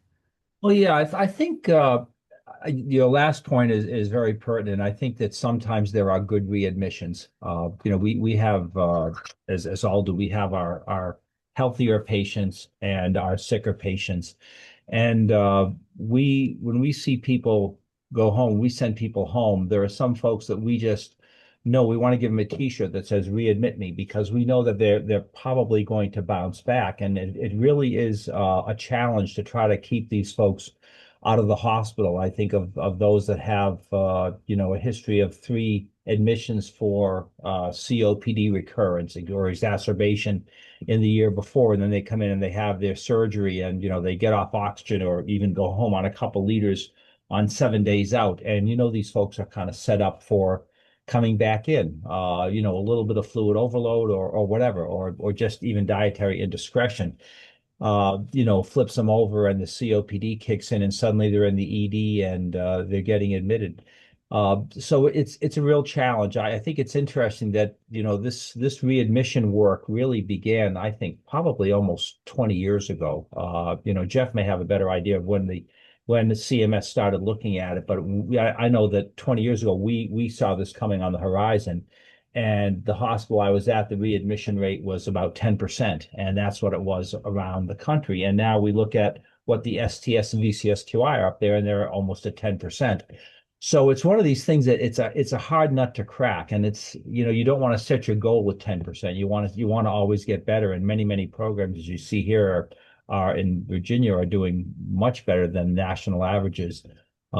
But again, there are some people that just need to be readmitted, and I think there's been a little in the history of readmission work. There's been gaming of the system. There's been observation versus hospital admission. There are different ways that people get around it.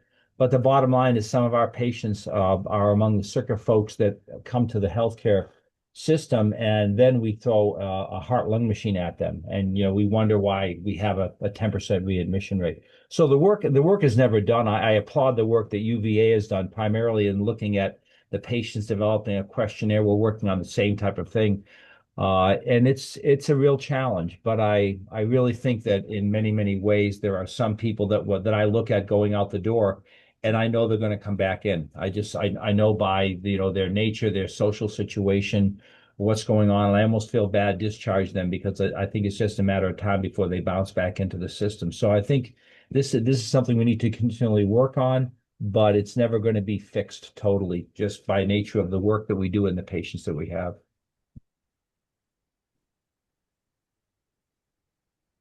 Eddie, this is Judy. This is very hard data to abstract. I mean, Care Everywhere, I think, has helped us all a lot.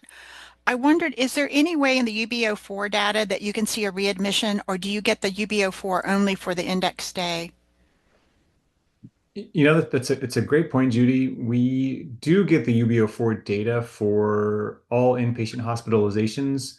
The caveat there is it's only inpatient hospitalizations within our VCSQI network. So we would only know if they were readmitted to one of our member facilities.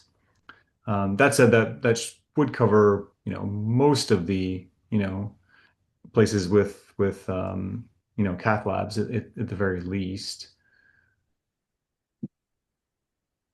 Do you get the UBO4 for the cath PCI and TAVR also?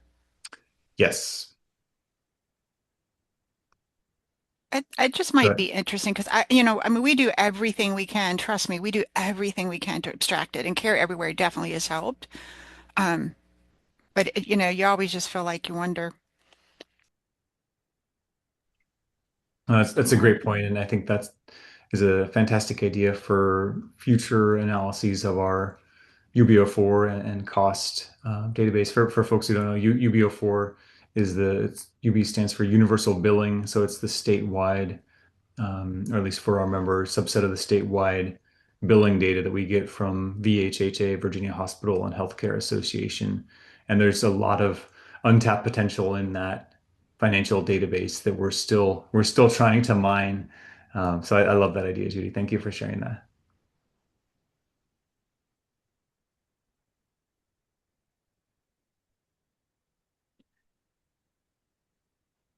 All right.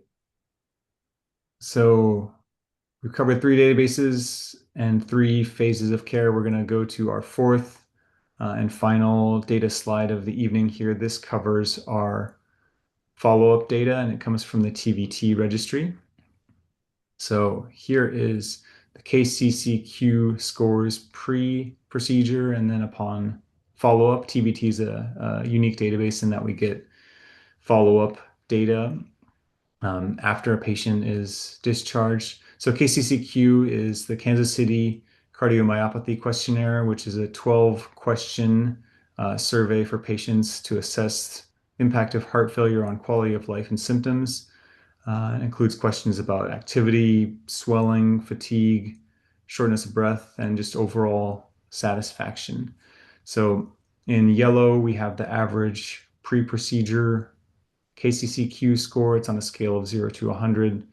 And in blue, the follow-up scores average. I just kind of took an average of all follow-up data that we had for each center because it sort of varies depending on the time frame. But regardless, there's some follow-up data for 9 of our 10 centers here.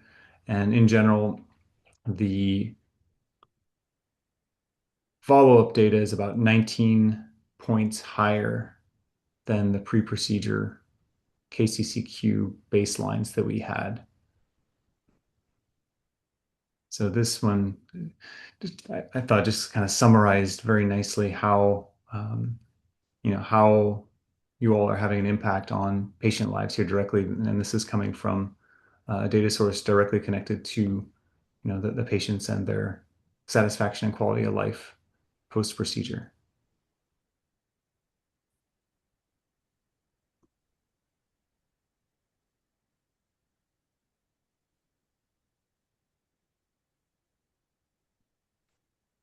Questions, comments on this slide or on any of the other data we've seen thus far?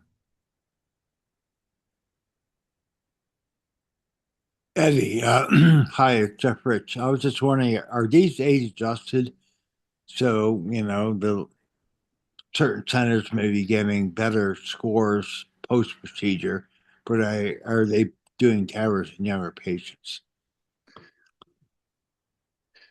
So this specific slide is not age or risk adjusted at all. We definitely could, stratify it by, age or risk groups, though. Look at quality of life by different risk profiles. Absolutely.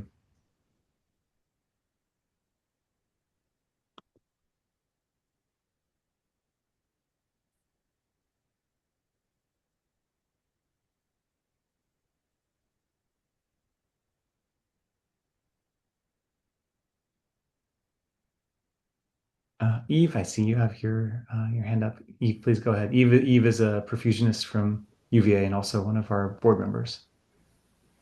Hey, Eddie, thank you so much. I wondered, I should have looked at the participant list. I wondered if Deanna was still on board and if she could maybe help us understand what these numbers mean to folks and kind of help us to understand what going from a 54.9 up to a 77.3 might mean in real life, as it were. Or anybody else on the call, if Deanna's not still here.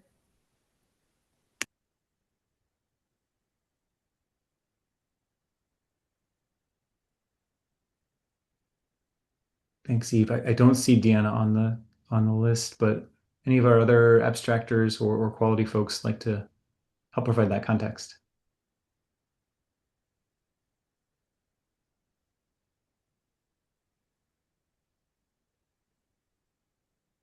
I I'll put a jump link in, to it Eddie. in the chat.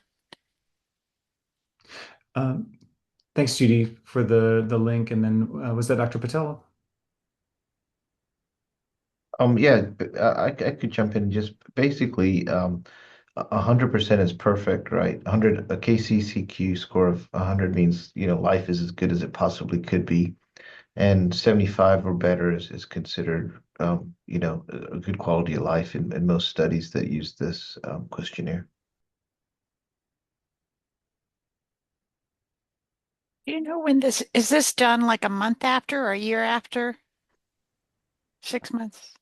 Do you know when it's done? Yeah, the follow-up data occurs in regular intervals. So I think there are some that are 30-day follow-ups and some at six months, 1 year. So some patients can have multiple follow-up data points, but I guess it depends on how often they're able to be contacted and be seen. So what did you pull? You just pulled the last one I for pulled the second one? everything that we had. So um, Oh, I I see. kind of merged all the follow-up data together. I gotcha. Gotcha. Very cool. It's a robust questionnaire. A lot of work.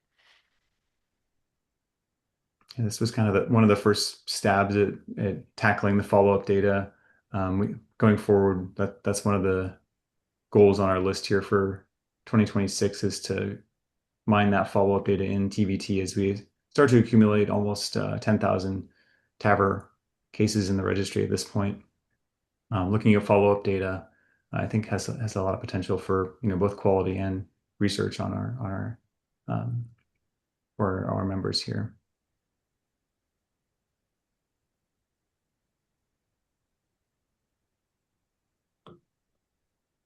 Okay, well, hopefully this was a helpful kind of sampling, a teaser almost of the 4 different registries and a little journey that we took with 4 different patients here. I wanted to just also provide a couple quick uh, references for how to access these report metrics. We get a lot of questions about this, so just a couple of screenshots here for where we find these. We tried to make it pretty streamlined, but we're always happy to answer questions on this too.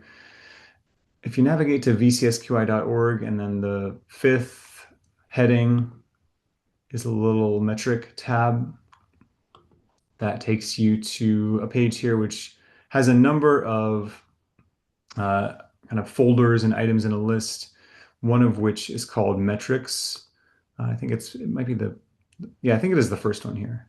Yeah. You'll notice it says private here, so you do have to be a member of our site to join in. So if you click it and you're not a member, you're not signed in yet, it will prompt you to either create an account or to log in with your credentials. It's a pretty straightforward process. We just ask for your name and email, and we only give access to the data, our hospital level data, to our VCSQI member facility. So you can have a member access just to see the protocols for AKI or other quality topics, but not necessarily see the metrics. So if we recognize your name and hospital, we will give you access to this metric folder here. Once you click inside, you'll see the different registries and different categories. So here for TVT, for instance, we have the 2 report sets from 2025 that have been published thus far. There are also historical data in here, but we try to keep it updated with the latest data that we have available. And that's kind of an overview of how to access these, just in case you need to download something and have a meeting or just want to reference something quickly. Again, we're always happy to help answer any questions that you might have with regards to the report metrics. So feel free to reach out to myself or Sherri with any questions you have. Any other questions, comments, suggestions for new data points, anything we can do differently or better from our perspective at VCSQI?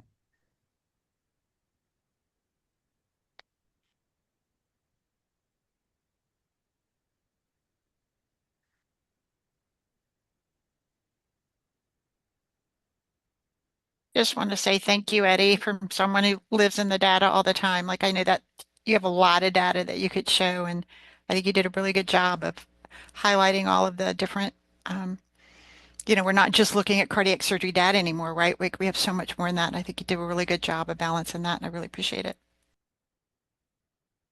Thanks, Judy. I second that. Thanks. So great, different perspectives. I really like it. Thank you so much, Marion.